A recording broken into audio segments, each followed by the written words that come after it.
राधे राधे, जय माता की भक्तों। आप सभी का स्वागत करती हूँ स्पिरिचुअल ज्ञान साधना में और आप सभी से अनुरोध करती हूँ कि स्पिरिचुअल ज्ञान साधना को सब्सक्राइब कर लीजिए और बेल आइकन को प्रेस कर दीजिए ताकि आपको नई नई वीडियोस का नोटिफिकेशन। जय माता की, राधे राधे, हर हर महादेव।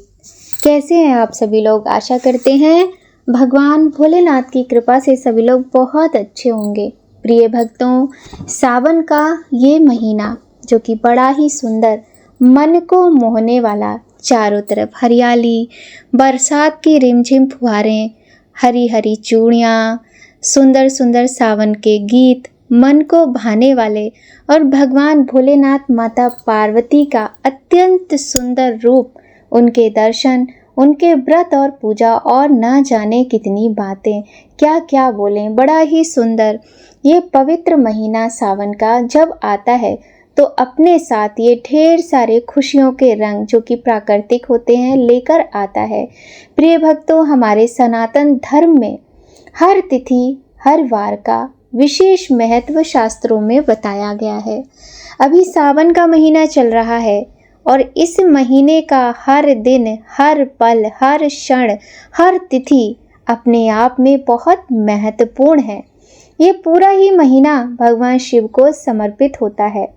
इन्हीं महत्वपूर्ण पर्वों में से एक है हरियाली अमावस्या, जिसे श्रावण अमावस्या या सावन अमावस्या के नाम से भी जाना जाता है। यह दिन प्रकृति के प्रति आभार व्यक्त करने का और पितरों का तर्पण करने के लिए विशेष माना जाता है। लेकिन इस साल हरियाली अमावस्या की तिथि को लेकर एक बार फिर से थोड़ा सा असमंजस बना हुआ है। तो आज की वीडियो में आपके मन के इस भ्रम को दूर करते हुए जानेंगे कि हरियाली अमावस्या किस दिन है, क्या डेट है, कौन कौन से शुभ योग हैं, इसका क्या महत्व होता है, क्या करें और क्या ना करें। बड़ी ही सुंदर महत्वपूर्ण जानकारी से परिपूर्ण वीडियो है। पूरे वीडियो में बने रहिएगा शुरू से अंत तक, आपको वीडियो अवश्य ही पसंद आएगी। भक्तों, श्रावण महीने की प्रत्येक तिथि का विशेष महत्व होता है। हम सभी जानते हैं वर्ष में 12 महीने होते हैं और 12 महीनों में अमावस्या की तिथि हर महीने आती है और पूर्णिमा की तिथि भी आती है। अमावस्या की तिथि पितरों को समर्पित होती है और जब ये तिथि सावन के महीने में आती है तो इसे हरियाली अमावस्या कहा जाता है और इसका महत्व भी बढ़ जाता है। प्रिय भक्तों, हिंदू पंचांग के अनुसार वर्ष 2025 में हरियाली अमावस्या की तिथि का प्रारंभ 24 जुलाई 2025 को रात 2:28 पर होगा और इस तिथि का समापन 25 जुलाई 2025 को दोपहर 12:40 पर होगा। ऐसे में हरियाली अमावस्या का पर्व 24 जुलाई को मनाया जाएगा। सावन माह की अमावस्या के दिन शुभ संयोग का निर्माण हो रहा है। इस दिन 3 शुभ योगों का निर्माण होने वाला है। हरियाली अमावस्या पर गुरु पुष्य योग, अमृत सिद्धि योग और सर्वार्थ सिद्धि योग बनेंगे। इस दिन सर्वार्थ सिद्धि योग पूरे दिन रहेगा। इस योग में किए गए कार्य सफल होते हैं, इसलिए इस दिन का महत्व और अधिक बढ़ जाता है। भगवान शिव के प्रिय सावन माह में बरसात होने के कारण पूरी धरती हरी भरी दिखाई देती है। बरसात के कारण पेड़ और पौधों का विकास तेजी से होता है। यह समय पौधे लगाने के लिए सबसे अच्छा माना जाता है। इस समय में पौधों के सही से लगने की संभावना सबसे अधिक होती है। इस कारण से हरियाली अमावस्या पर लोग पौधे रोपण करते हैं। इस अमावस्या पर हरियाली होने की वजह से इसे हरियाली अमावस्या कहा जाता है।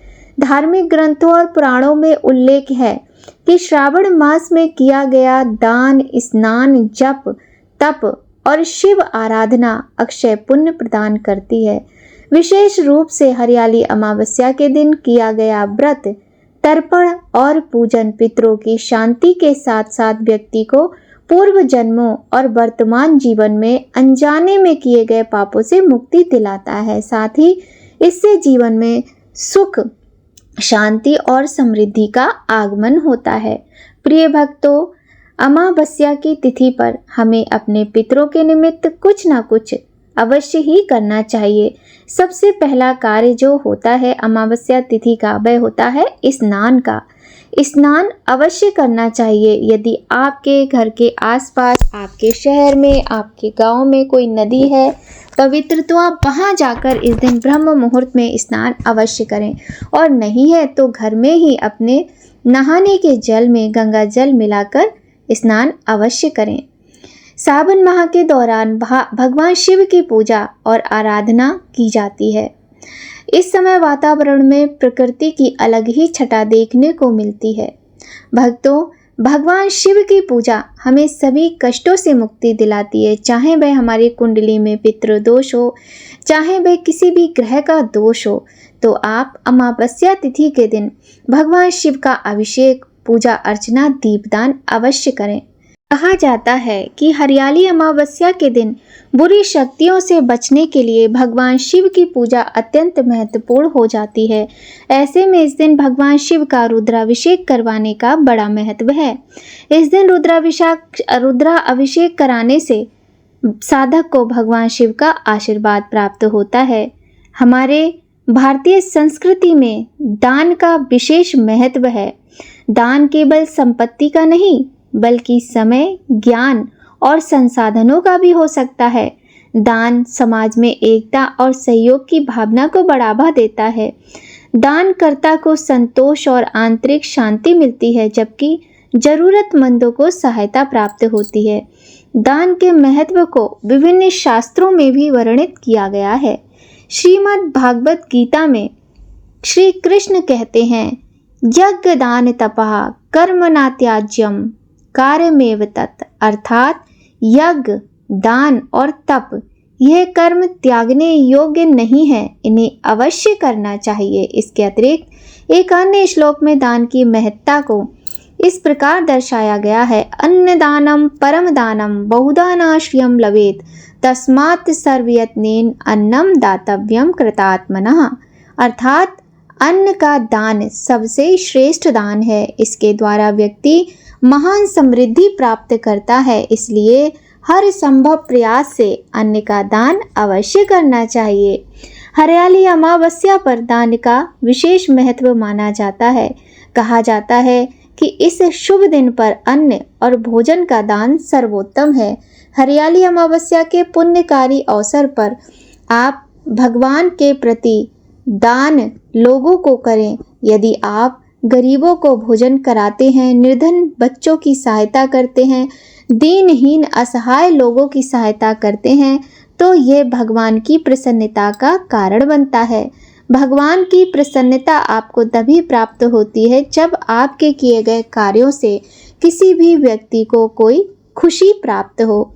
गाय की पूजा, गाय को हरा चारा आप हरियाली अमावस्या पर जरूर खिलाएं।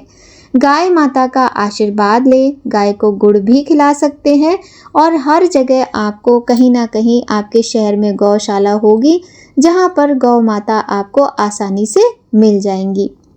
आप उनका पूजन कर सकते हैं। चींटियां, बारिश का समय है। चींटी सबसे ज़्यादा मेहनत करने वाला जंतु है। चींटी में भी प्राण होते हैं, हम सभी जानते हैं। और यह बरसात के मौसम के लिए किस तरीके से अपने भंडार को भर के रखती हैं। इसलिए आपको चींटी कहीं भी दिखाई दे किसी पेड़ के नीचे, तो आप चींटी को आटा अवश्य डालें। इसके अतिरिक्त आप कौवा, कुत्ता, इनकी भी सेवा करें। और देखिए, एक बात आप और जान लीजिए, जब हम दान करते हैं, दान क्या होता है? दान होता है किसी योग्य व्यक्ति को जब आप कुछ भी देते हैं श्रद्धा, प्रेम, भक्ति के साथ और उनका आशीर्वाद लेते हैं, वो होता है दान। दान सदैव सुपात्र को किया जाता है, किंतु जब हम दीनहीन, असहाय, जरूरतमंद लोगों को कुछ देते हैं, वो होती है सहायता।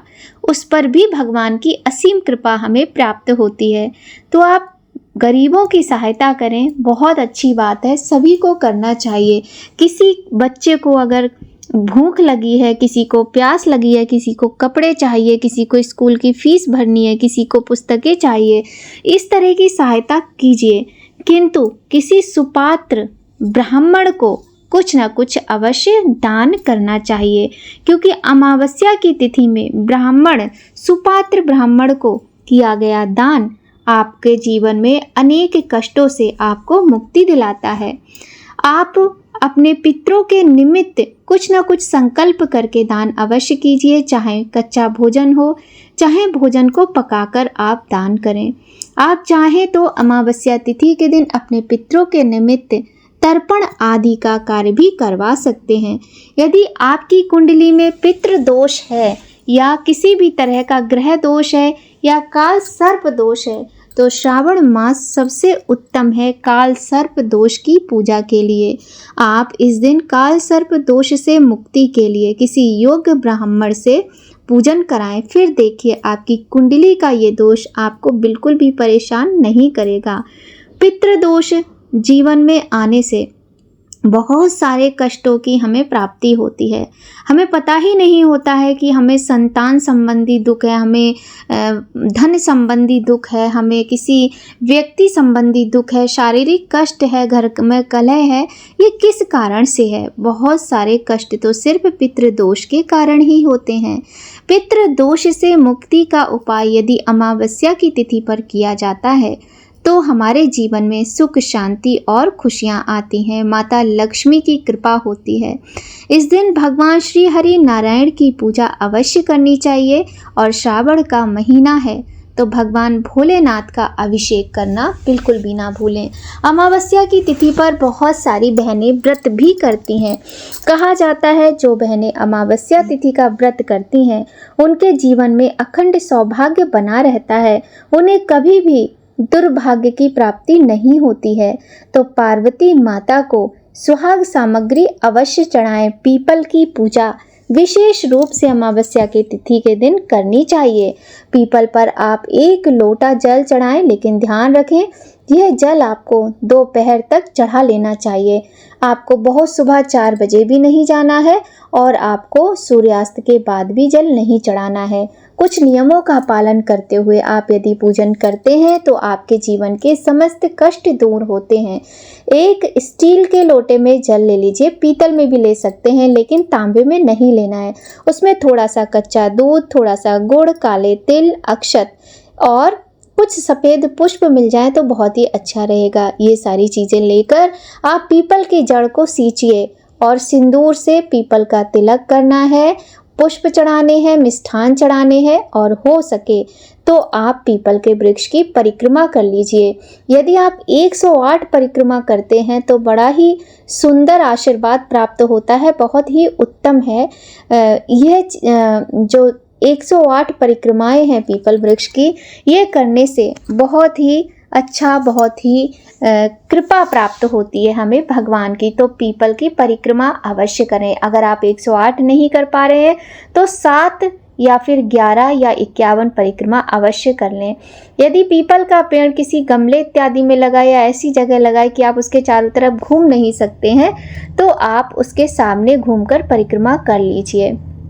और हाँ, संध्या के समय पीपल पर दीपदान अवश्य करें।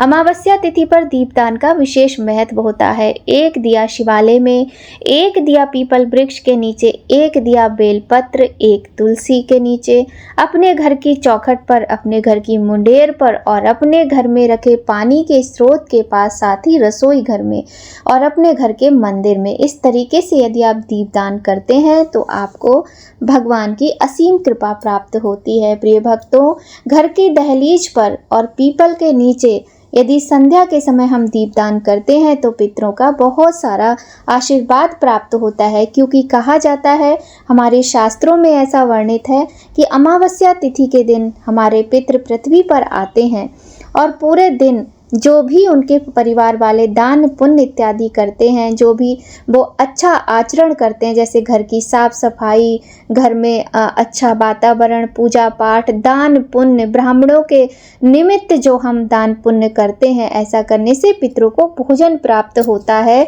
और वह बहुत प्रसन्न होते हैं कि हमारे जो बच्चे हैं वो कितने संस्कारी हैं कि वो हमारे लिए इतना सब कुछ करते हैं। ऐसा देखकर वह बड़े ही प्रसन्न होकर वापस जाते हैं और जब हम दीप दान करते हैं तब उनका आशीर्वाद कई गुना होकर हमें मिलता है, क्योंकि उनका जो पथ है, उनका जो रास्ता है वो अंधकार युक्त नहीं होता है, वो प्रकाश युक्त होता है। और उजाले में जब वह अपने धाम को जाते हैं तब भगवान की असीम कृपा हमें प्राप्त होती है। यदि उनका पथ अंधियारा होगा, मतलब आपने उनके निमित्त कुछ दान नहीं किया है, आपने उनके लिए एक दिया नहीं जलाया है, तो वह रोते हुए और अपनी दुखी आत्मा से बद्दुआएं देते हुए अपने लोक को जाते हैं। तो पितरों को प्रसन्न करने का बड़ा ही सुंदर ये दिन होता है।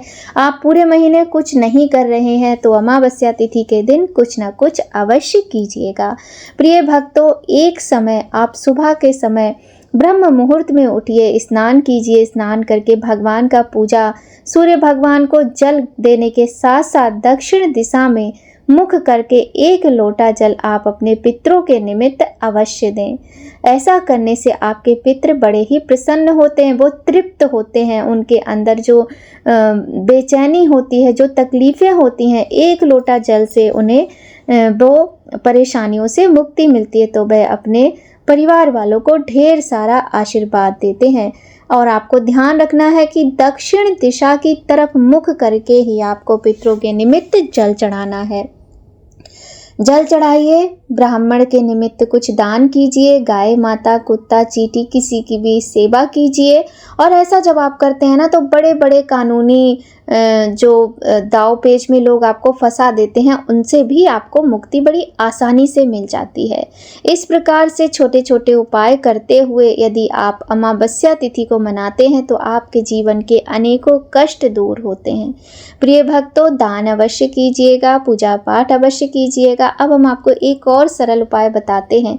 यदि आप भोजन बनाकर और कच्चा सीधा निकाल कर भी दान नहीं कर सकते हैं तो कम से कम आप ऐसा कीजिए, आधा किलो 1 किलो दूध का पैकेट ले लीजिए, खुला दूध ले लीजिए, और चीनी और चावल, और साथ में 10-11 रुपए दक्षिणा, ये लेकर आप किसी मंदिर में रख दीजिए, भगवान को प्रणाम कर लीजिए। नहीं तो अगर आपको पंडित जी मिल जाते हैं तो पंडित जी को देकर उनसे आशीर्वाद ले लीजिए। ऐसा करने से भी आपकी कुंडली में यदि पितृदोष है तो उससे आपको राहत मिलती है। क्योंकि क्या होता है, कभी कभी जैसे हम अपने परिवार से दूर रहते हैं, अपने घर से, अपने देश से, अपने शहर से दूर रहते हैं, तो हम क्या करें, इतना कुछ हम नहीं कर सकते, तो कम से कम हम इतना तो कर ही सकते हैं कि दूध, चावल, चीनी और कुछ दक्षिणा ये हम किसी योग्य ब्राह्मण के निमित्त दान करें। ऐसा करने से भी हमारे पितृदोष जो कुंडली में है वो दूर होते हैं। और इस दिन आप भगवान शिव का अभिषेक अवश्य करें। और कुंडली में यदि काल सर्प दोष है तो उसकी मुक्ति हेतु आप किसी योग्य ब्राह्मण से पूजन अवश्य कराएं। और एक बात और है भक्तों, यदि आप पितृदोष का पूजन और काल सर्प दोष का पूजन किसी नदी के किनारे कराते हैं, किसी जल स्रोत पर कराते हैं, तो आपको और भी अधिक पुण्य की प्राप्ति होती है। तो भक्तों, आज की ये सुंदर वीडियो आपको कैसी लगी कमेंट करके ज़रूर बताइएगा। यदि आज की ये वीडियो आपको अच्छी लगे तो वीडियो को लाइक करें। चैनल पर यदि पहली बार आए हैं तो सब्सक्राइब कर लीजिए, बेल आइकन को प्रेस कर दीजिए ताकि आपको आने वाली वीडियोस का नोटिफिकेशन सबसे पहले मिले।